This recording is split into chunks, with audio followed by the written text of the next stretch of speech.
Selamat datang kembali di channel JF Metronics.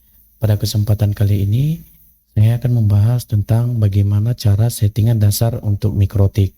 Sebelum kita melakukan settingan dasar, yang perlu kita laksanakan adalah sambungkan kabel, ya, ini dia. Sambungkan kabel LAN dari port 1 mikrotik ke sumber internet atau ke modem. Kedua, sambungkan kabel LAN dari port 2 mikrotik ke PC atau ke laptop. Kemudian kita buka Winbox dan connecting. Nah, di sini saya sudah melaksanakan langkah pertama dan langkah kedua. Jadi kalau teman-teman belum melaksanakan ini, dilaksanakan dulu ya.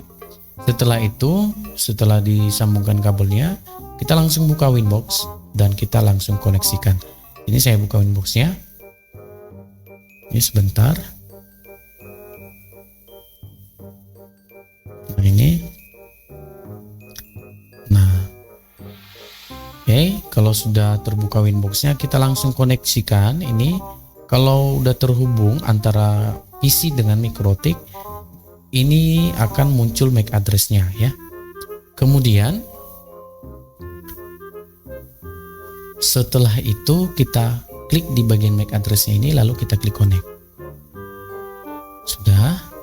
Langkah selanjutnya adalah melakukan reset pada mikrotik. Nah, langkah-langkah mereset mikrotik itu kita klik menu sistem, lalu pilih reset configuration, kemudian no default configuration. Selanjutnya klik reset configuration dan pilih yes. Maka setelah kita reset,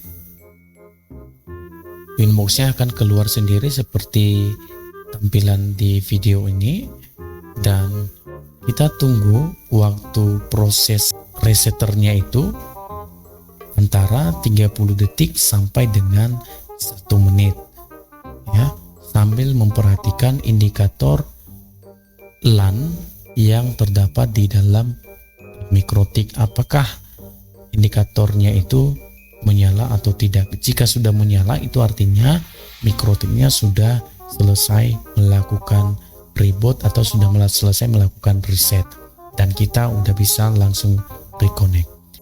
Nah, jika sudah terhubung, lampu indikatornya sudah menyala kembali, kita udah bisa reconnect ulang. Udah. Nah, langkah berikutnya kita close dulu bagian Windows ini ya. Saya close dulu ini. Nah, selanjutnya kita langsung setting DHCP client. Langkah-langkahnya, klik menu IP, DHCP client. Sekali lagi, klik menu IP, pilih DHCP client, pilih tanda plus, kemudian pilih di interface-nya itu ganti menjadi Ether 1. Lalu klik apply dan OK. Nah, di Ether 1 saya ini saya aktifkan dulu supaya dia bisa mendapatkan IP otomatis. Sudah. Nah, ini terdapat IP secara otomatis dan statusnya bound karena Ether 1 saya ini sudah saya sambungkan atau sudah saya hubungkan ke sumber internetnya atau ke modem. Langkah berikutnya adalah setting IP address Ether 2. Nah, misalnya di IP address Ether 2-nya kita berikan IP 192.168.10.1/24. Jadi langsung saja kita buat. Caranya kita klik menu IP, lalu pilih address. Kita pilih address. Sekali lagi pilih menu IP, kemudian klik address, lalu pilih tanda tambah untuk menambahkan atau add. Kemudian di kolom addressnya itu memasukkan IP Ether 2-nya yang kita misalkan di sini sekian ya, 192.168.10.1/24. Sudah, arahkan di Ether 2. Nah, kemudian klik apply dan OK. Selanjutnya untuk IP Ether atau interface WLAN 1 ya, misalkan IP-nya 20.1 ya, 192.168.20.1/24. Jadi masih di address list ini kita klik tanda tambah saja. Kemudian addressnya 192.168.20.1/24. Kita arahkan di WLAN 1, interface-nya WLAN 1. Kemudian klik apply dan klik OK. Nah, di sini kita aktifkan dulu WLAN satunya dan kita setting supaya kita mendapatkan SSID WLAN satunya. Nah, ada juga bagian MikroTik yang belum mendukung atau tidak ada fitur wirelessnya ya. Jadi kalau misalnya belum ada fitur wirelessnya, bisa menggunakan Ether 3 ya. Tapi kalau udah ada fitur wirelessnya, kita bisa ikutin sesuai dengan langkah-langkah berikut ini.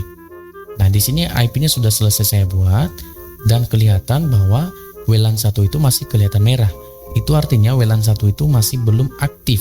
Jadi kita aktifkan dulu WLAN satunya dari menu wireless. Kita klik menu wireless, kemudian klik di WLAN 1, lalu klik centang. Kemudian setelah itu klik 2 kali di WLAN 1. Kemudian di tab menu wireless ini, di tab menunya, modenya itu kita ganti menjadi AP Bridge dan bandnya kita ganti menjadi 2 GHz BGN. Setelah itu SSID-nya, pemberian SSID ini teman-teman bebas ya membuat SSID-nya apa.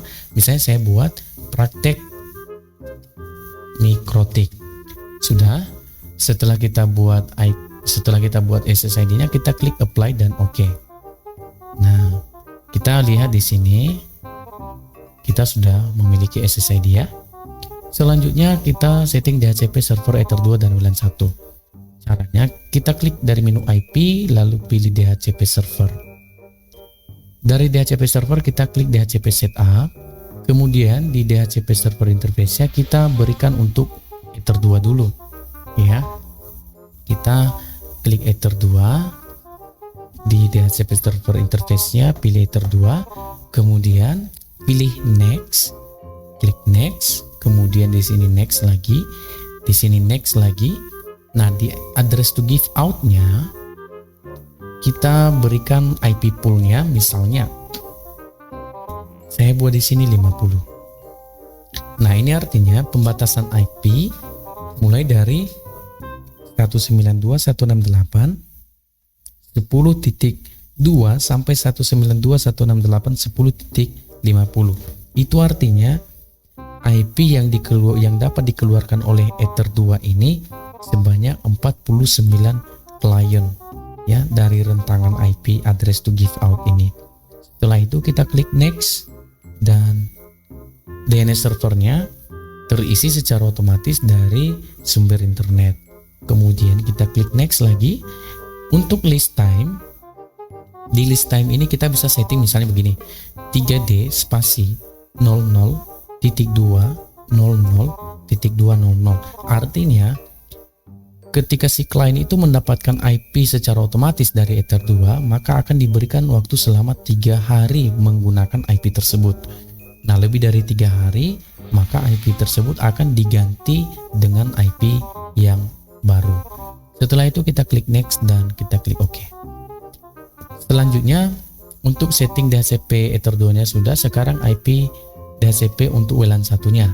Ya, langkah-langkahnya sama seperti Ether 2 tadi. Ya, kita klik di menu DHCP setup. Tentunya masih di DHCP server ya. Pilih DHCP setup, maka tampil seperti ini. Lalu kita pilih WLAN 1. Kita klik next. Kemudian di sini kita bisa memberikan batasan IP juga dari WLAN 1. Misalnya kita samakan juga untuk Ether 2-nya, contoh ya. Kita buat 50 juga. Kemudian kita klik next, next, next dan OK. Sudah. Nah, di sini DHCP WLAN 1 saya ini masih kelihatan merah. Itu artinya belum ada klien yang terhubung di WLAN 1 ini. Jadi misalnya kalau sudah ada klien yang terhubung di WLAN 1 melalui SSID tadi, maka ini akan kembali aktif ya. Oke, contohnya saya sambungkan di SSID ini. Nah, teman-teman bisa memperhatikan bahwa WLAN satunya sudah kembali hitam ya seperti ini. Artinya WLAN satunya itu sudah jalan.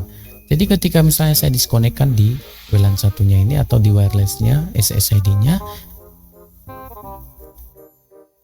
nah teman-teman bisa melihat kembali bahwa WLAN satunya sudah merah kembali ya. Jadi itu tandanya dia merah karena belum ada satu klien yang terhubung ke WLAN satu tersebut.